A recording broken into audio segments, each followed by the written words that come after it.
Okay, so we've just made our scene in Mozilla Spoke, and now we've opened it and we're in Hubs, and we have these options. We can create a room with this scene, we can go back and edit it in Spoke, and we can also share it on Twitter. I'm going to create a room with this scene. And again, this may take a moment to load depending on your web browser. And you'll notice I've got some sort of 3-word random combination. Hubs gives you a name when it's storing your room on its server. So our room is now called Hospitable Sandy Round Table. You'll get a random name generated for your room. So I'm going to go through some things to show you how we can set up our room and what that looks like. So the first thing I'm going to do is click down here. We have an options menu. So if we want to restrict what people can do to this beautiful masterpiece that we've just done, we can change some of these elements, and you can hear some of the YouTube videos already kicking in. If I want to stop people from moving objects, I can switch this on and off. If I want to stop people flying, adding emojis or creating drawings, and these things will all become clear, I can switch these off and on, and I can share links so I can restrict who can access this, and also how many people can access this space as well. I'm going to hit apply.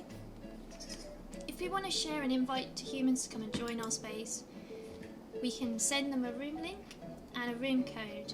This just means it's extra secure, so we can limit who's in there, and we can also get an iframe so we can embed our room. I'll come back to these later. So we have our room. If you have a VR headset or a mobile VR device, we can enter on here, but for now we're just going to join room on here, which I expect the majority of humans will do. Now the first thing we're presented with is to create an avatar. It gives us a random thing as our display name. I recommend you change that to your name, just because if someone's expecting you on a guest list, they know to let you in on it. I've been given this avatar. This is how people will see me. They won't see me as my face that you can see at the bottom here of the screen. Let's just have a quick look at changing this. There are loads of different avatars that are on here. We can search for avatars. If I put in robot, let's see what pops up. So we've got the robot from Fallout here.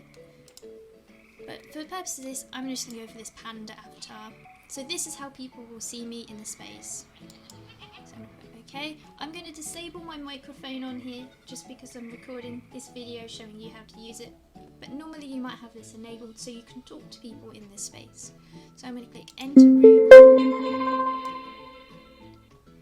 So I'm walking around in this space. I'm on a computer with a mouse. If you're on a touch screen, you can point and move to move around in here. And I'm inside and under this rock, and I can see some of the things that I saw that I created earlier.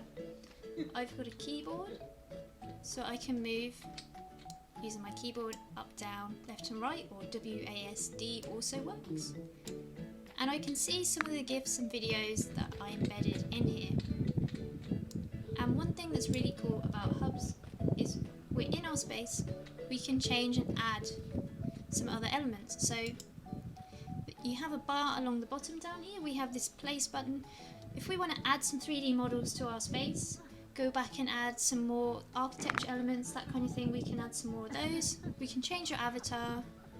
We can add some GIFs. If we want to add some more GIFs in here, we can. If you want to draw in this space, we can draw in here. We can draw on the walls. Leave friendly messages, please.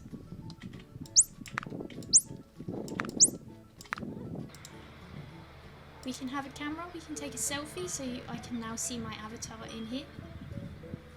If I just push this button. Ooh, I've still got my pen on, if I get rid of the pen tool.